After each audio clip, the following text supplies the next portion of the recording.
Okay, so today I'm going to make a video covering energy, focusing on some problems you might have for the MCAT, so energy and work.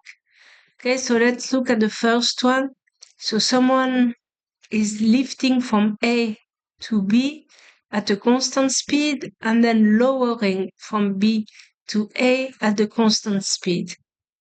And they want you to compare the work done by the person, okay, on the system from A to B and B to A.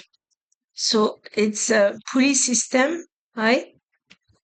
So let's look at this pulley system here.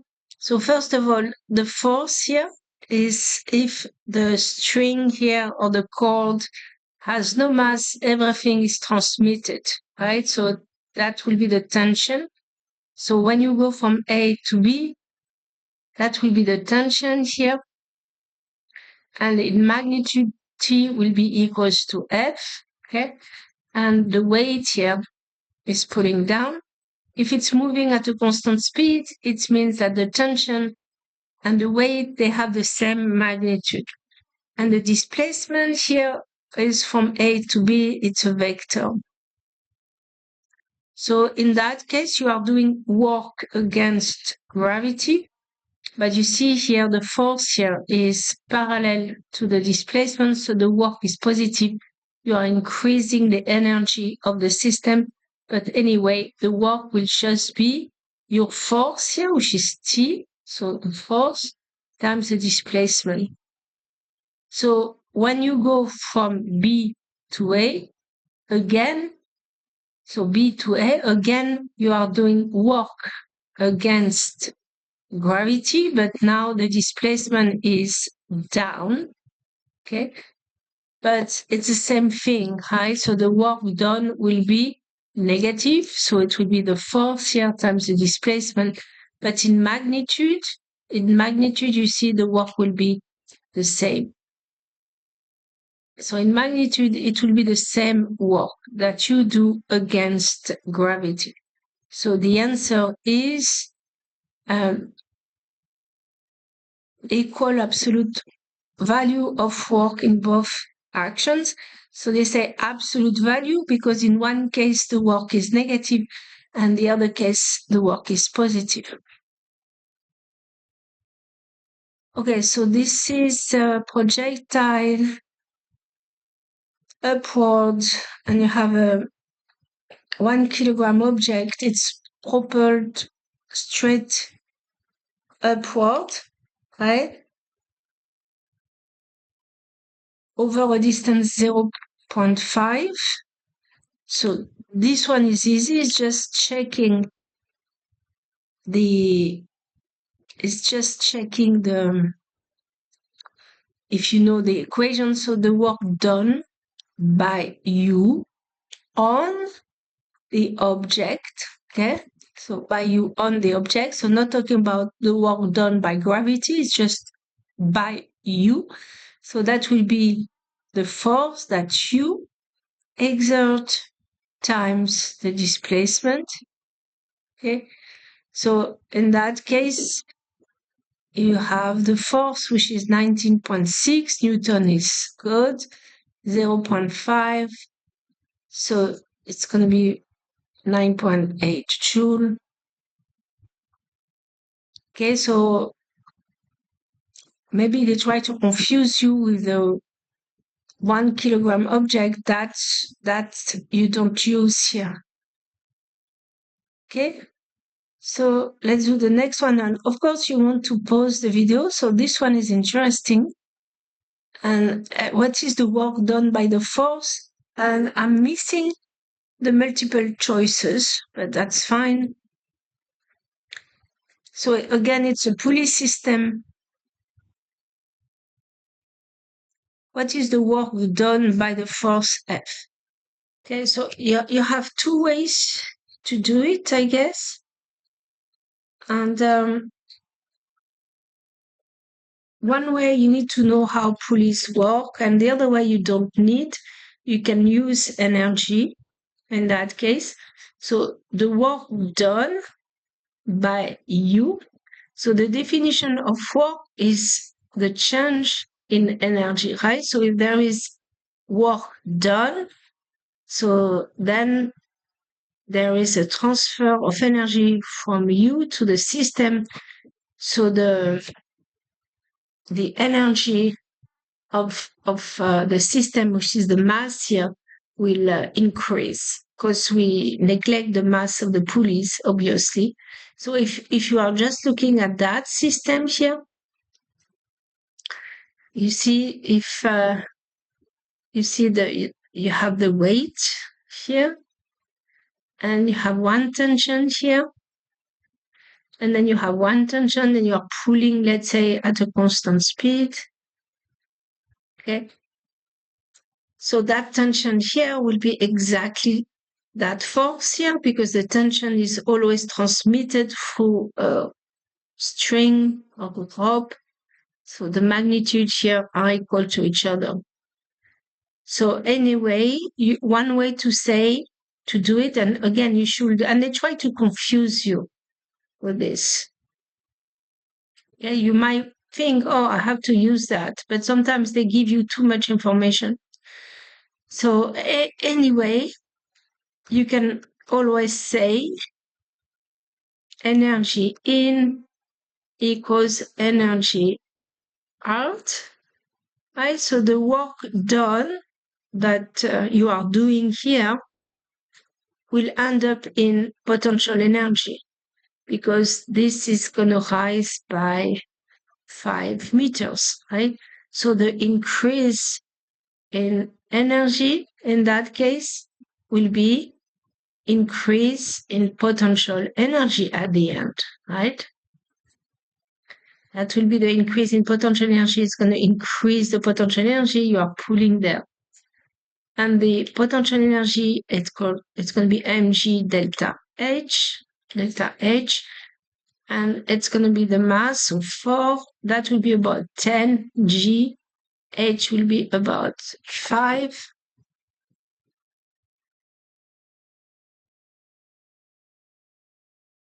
Okay, so that's going to be 200 joule. Now, the other way to do that, you can consider the work done by you. Okay, so the work done by you, okay, on the system, it's going to be the force times the distance. And if you remember the pulley system, if you learn about pulley system, you see here the weight here, it's in equilibrium. So the tension here is the weight divided by 2. So the force that you need to apply will be the weight divided by 2, right? That's the idea. The mechanical advantage, mechanical advantage is 2. It's like you are twice as strong. Okay, you don't need to lift the 4 kilogram. It's like you are lifting only 2 kilogram. But there is a price to pay.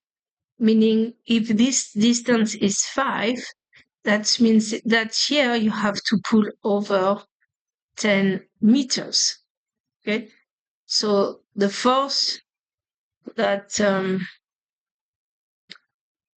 the force will be the weight here divided by 2, so it's going to be 2 kilogram times 10 times 10, and that will be also 200 joule.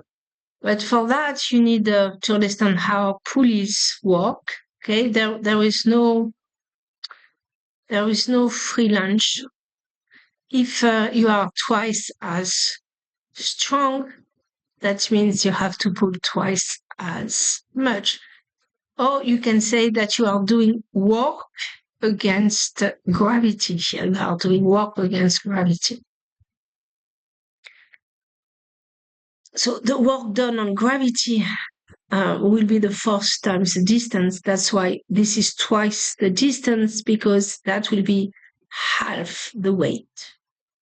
Okay, so anyway, I'm missing the multiple choices, but the answer is 200.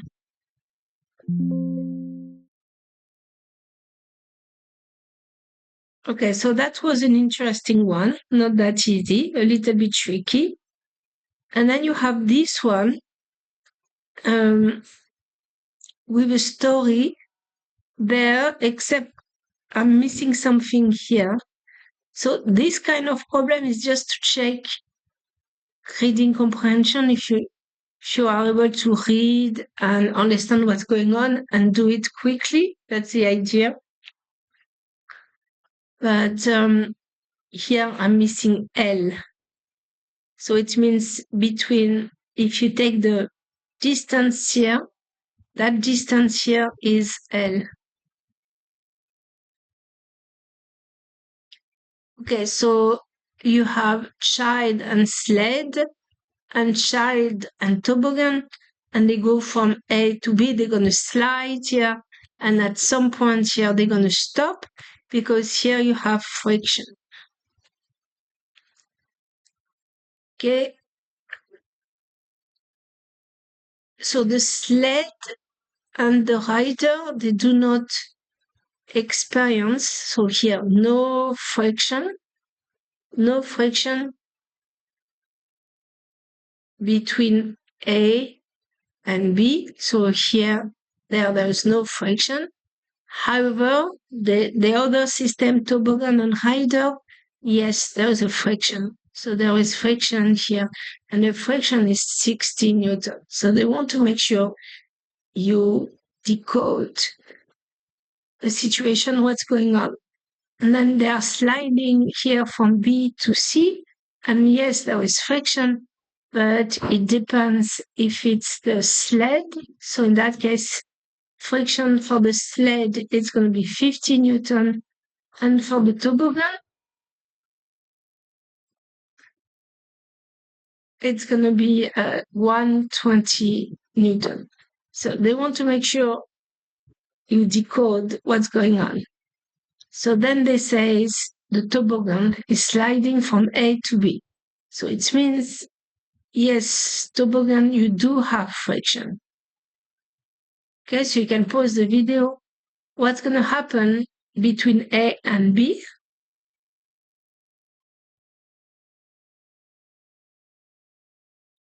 And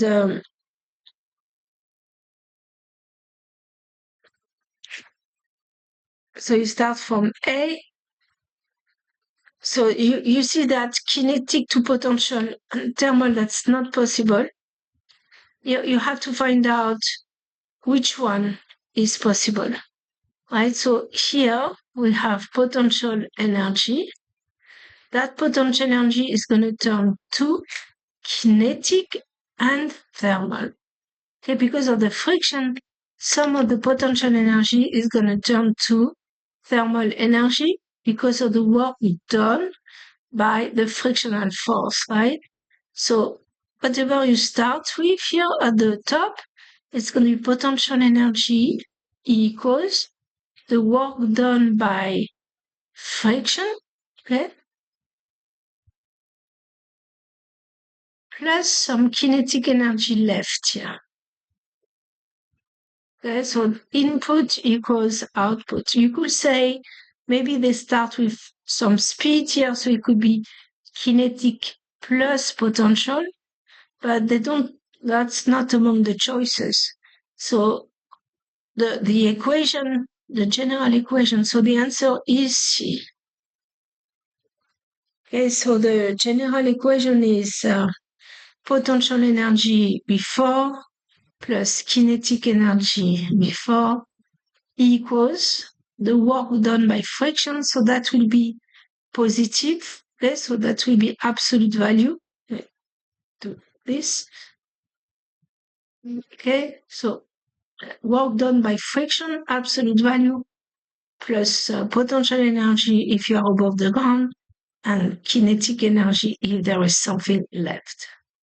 Okay, so energy is always conserved, even if some of it is lost to heat. Okay, so let's look at the second question. So here you have some mistake here. This is not 1, this is L. So the energy, so thermal energy due to friction by the toboggan and rider as they move from A to B.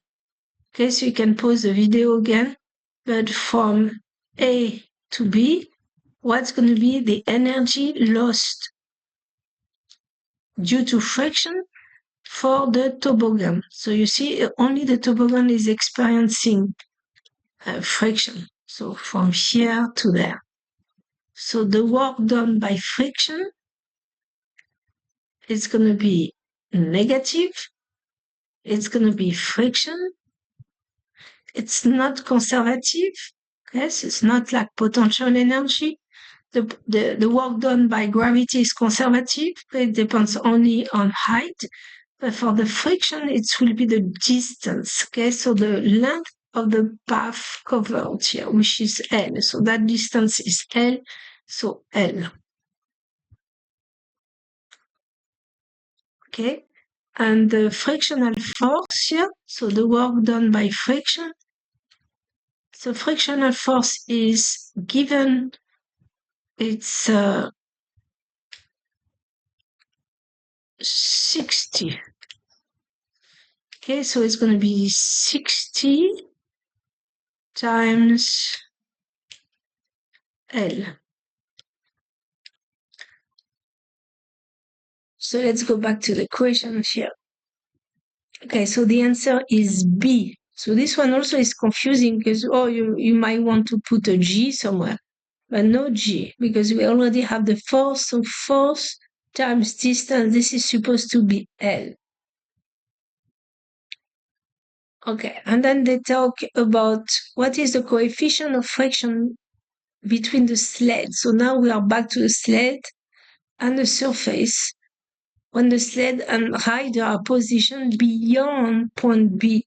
So again, this problem is about understanding the wording, right? You want to make sure you understand the wording. So now it's going. So they talk about. So I forgot what they talk about. The sled and rider. Okay, so the sled and rider. You are still doing the sled and the rider between B and C.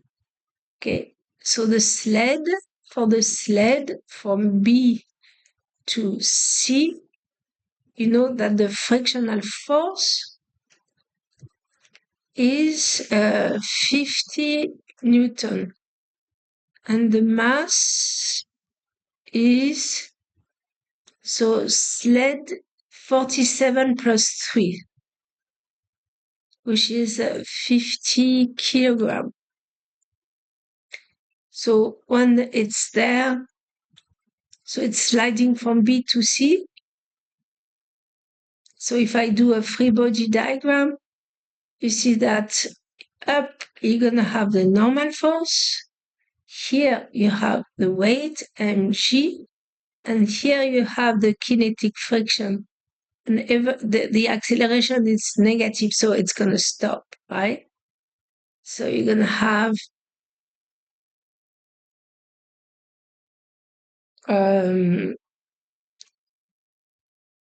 they want the kinetic coefficient. So you're going to have the friction force. By definition is the coefficient, so kinetic friction times the normal force. So that's a definition of normal force, because normal force depends how hard you are pushing on the ground. Harder you are pushing, more friction you will get. And the normal force here equals mg. So friction equals mu k mg. So friction is 50 Newton. And then that's what you want. The mass is 50, and this is g. And g is 10. So you have the kinetic friction is 50 divided by 500, so it will be 0.1. So the answer is 0.1. So that will be A.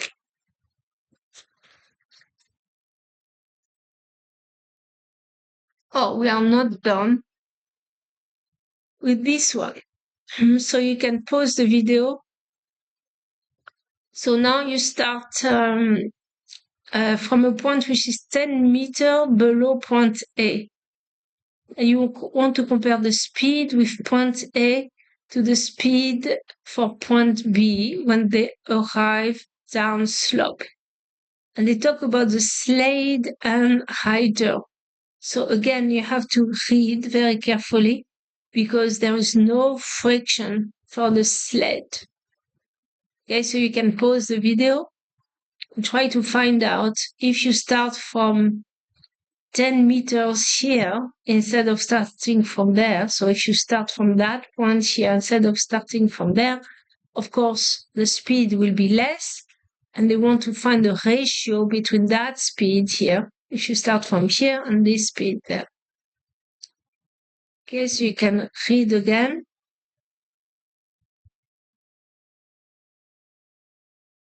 And try to do that. It has to do with conservation of energy. So they say, okay, so now we are 10 meters below. So if we are 10 meters below, that means still 10 meters above the ground. Okay, so you start here at a point G, let's say. You're going to slide down and you compare the speed here, VG, and the speed if you start from there. And there is no friction, so there is no friction. So it's like in a free fall, almost like all the potential energy here is going to turn into kinetic energy. So you have at the top, you have mg 20 equals 0.5, the mass, and the speed at the bottom here, if you start from 20 meters. So that can cross out. So the speed is going to be equals to square root of 2g and then 20 meters. Okay, so for free fall from A to B, it doesn't matter if you fall this way or if you fall that way. The final speed, if there is no spin to begin with, it's always the square root of 2gh. Okay, so now you can do the same thing with g, which is the square root of 2g and 10. So this one is larger, so A relative to D. Okay, you divide, so it's 2g20 over 2g10.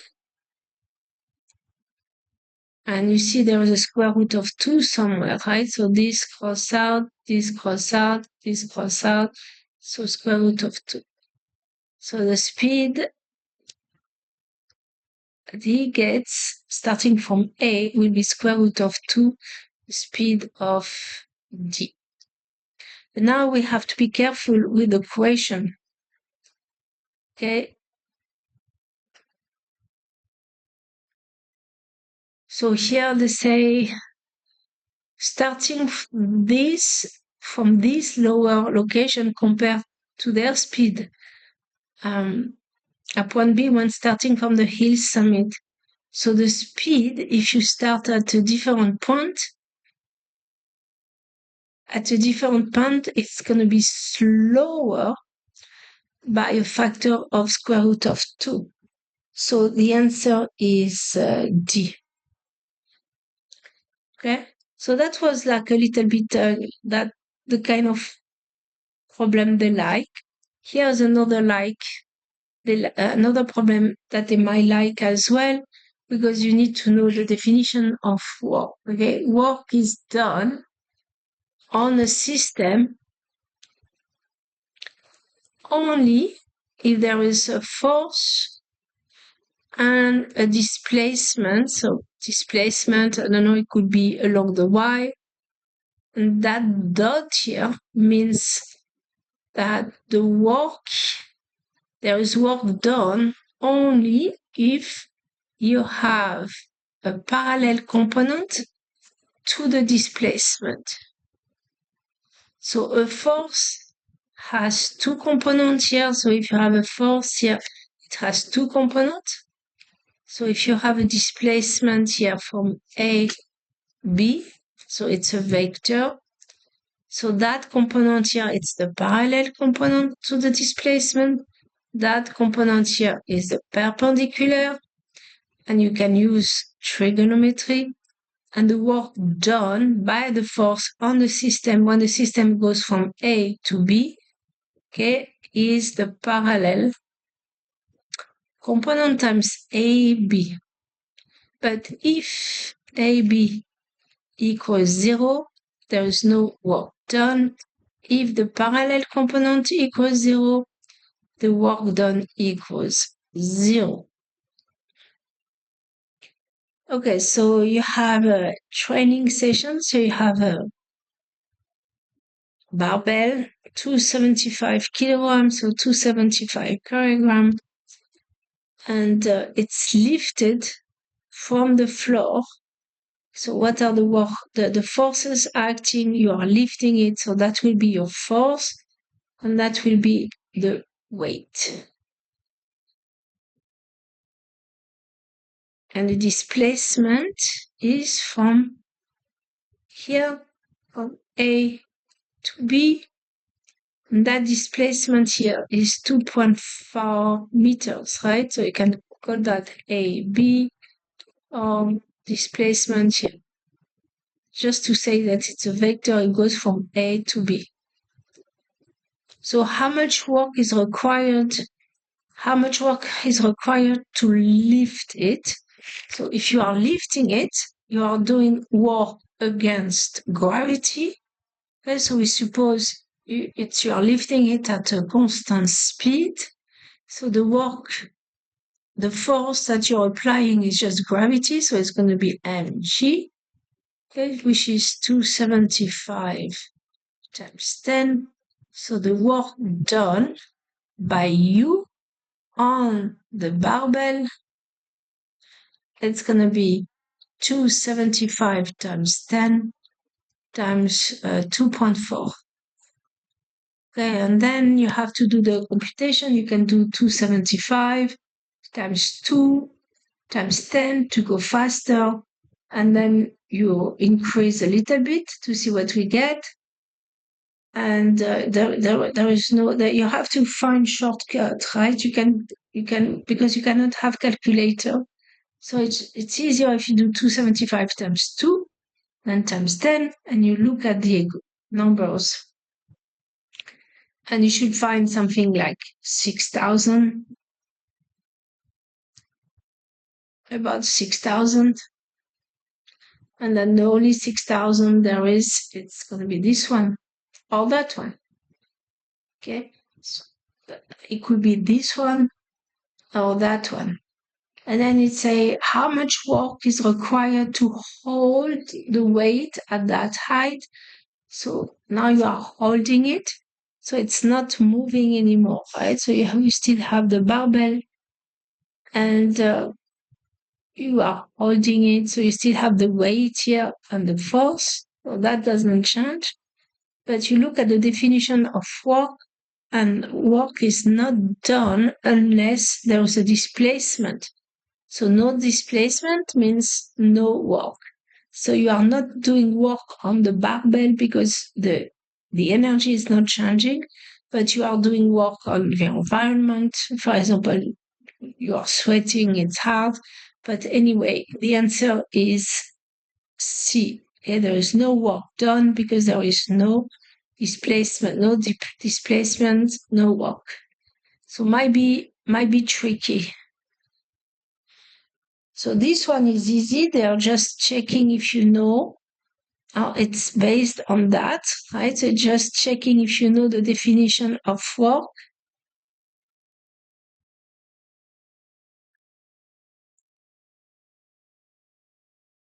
you should stop the video as usual. Okay, and you are pulling here. You go from A to B. So that will be your displacement here, which is 100 meters. And the force here, you have the weight, you have the normal force here, and here you are pulling. That's the force F. Not you, but the tractor is pulling, and the angle is 30 degrees. Okay, so that's going to be here, 30 degrees. So this is the displacement, and they want you to find the work done by the tractor. It's a tractor on the log. Okay, so it's going to be the parallel component of the force times the displacement, which I call delta x. Okay, so this force has two components, the parallel one, parallel to the displacement, perpendicular here, which is just helping the normal force balancing weight. So the weight here is much larger.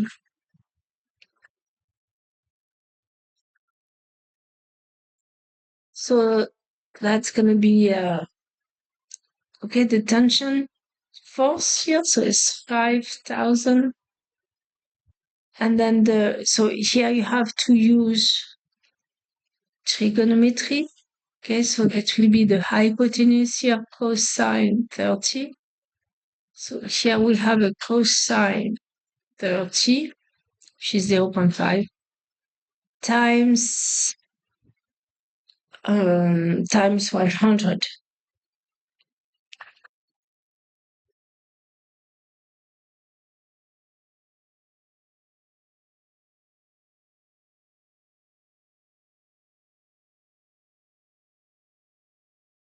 Thing,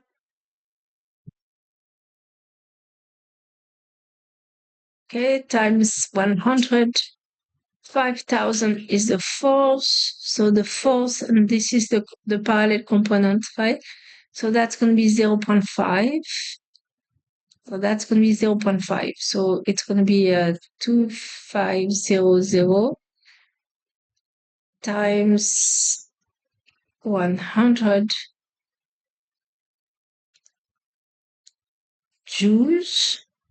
And they want kilojoules. So I'm dividing by 1,000. So it's going to be 250 times 1,000 joules.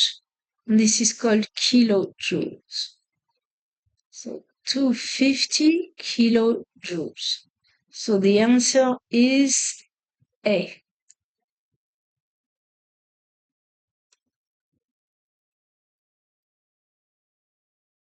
Okay.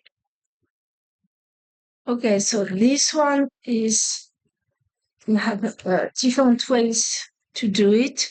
I mean, you have two ways to do it, so you can pause the video and try to do it here. So they want the average power. So average power, you have two definitions.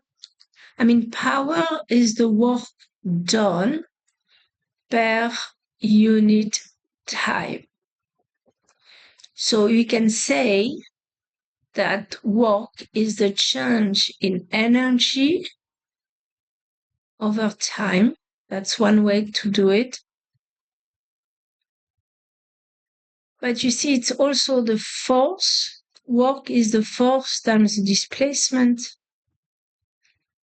Okay, and divided by the time. So work is the force times displacement, but you divide by the time, and you have average here. So that would be the force times the average speed. Okay, so you have two relationships here. So first thing, if I use this one, okay, I can say is the change in energy over the change in time. So the change in energy will be the change in kinetic energy over the change in time. So it's going to be 0.5, the mass, the speed square, minus no kinetic energy to begin with, because you go from 0 to 30, and you divide by the time elapsed, so divide by 6. So it's going to be 0.5, and then it's going to be 2000, and then it's going to be 30 squared, divide by 6. So if you divide by 6 here, you can get 1000. So 1000 here times 30 squared divided by 6. And you see that 6 goes into 30 5 times. So it's going to be 30 times 5 times 1000. So it's going to be 150 kilo. So this is kilo.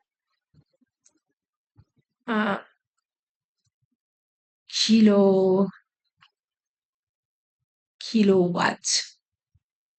Now this is watt. Okay? Because power, the unit for power is joules per second, which is watts.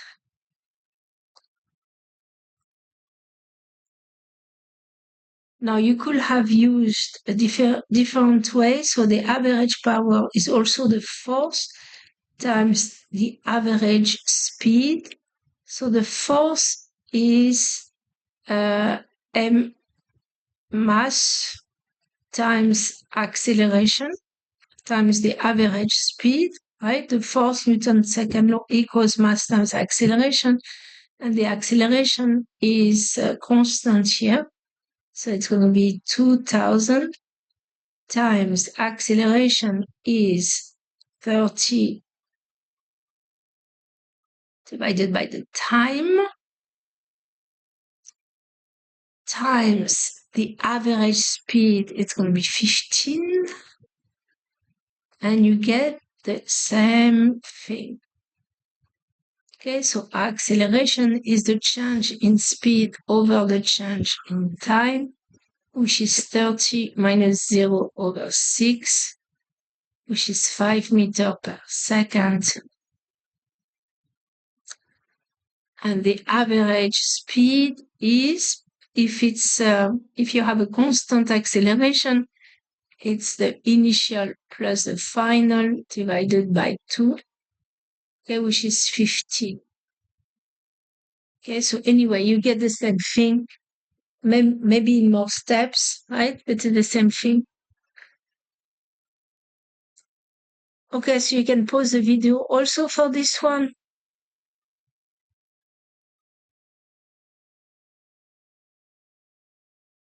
Okay, so this one they try to confuse you, I think, by giving you too much information, which they like to do. So you start here, 40 kilogram, or maybe not. Okay, so you have 40 kilogram. I forgot this one. 40 kilogram at rest. So it has no velocity to begin with. So it's going to speed up here, so the 5 meters.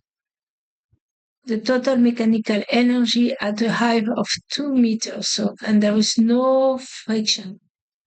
So mechanical energy is conserved, and they want to find out how much energy here we're going to have at 2 meters. So here you just have potential energy, so this is conservation of energy problems. And here you have 1, and here I have kinetic energy plus potential energy.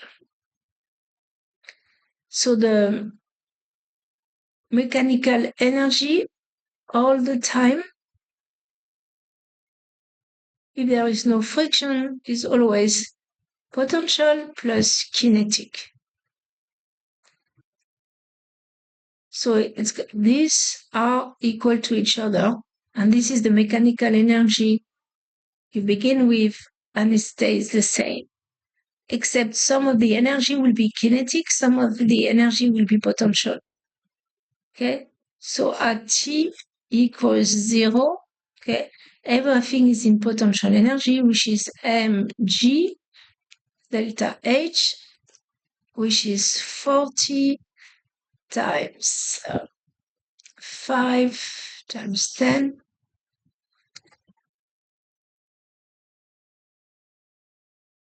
which is 2000 joules to begin with, and that stays the same. So that will be the answer. So potential energy is like you have a reservoir, okay, and that will be, we start with potential energy, and there is no friction. That energy will stay the same. So level here will stay the same, except that some of it will be kinetic, some of it will be potential, but it's the same mechanical energy. It's the same total amount of energy. Okay, so the next one is more like for chemistry, maybe. So thermodynamics is covered mostly by chemistry, in the chemistry part, not so much in the physics part, but sometimes they overlap. Okay, so you have a gas, 5 cubic meters, and you should pause the video, and you push. You increase the pressure, right? This is a gas inside, but it's say isochoric. So isochoric means it's the same volume. So the work done by the force, it's going to be equals to 0 because there is no displacement of the piston, for example, right? Or you can use the equation which is probably given by, in chemistry, the work done is the pressure times delta V. Okay, because makes sense because that will be force per unit area, and that will be area times delta X. Okay, so the work done will be equals to 0. So something has to change in that case. And you know that ideal gas PV equals mRT. So if this stays the same and that goes up, probably this will go up. So the you're going to have a change in temperature. So you might have a question about that. Okay, so that's all I have.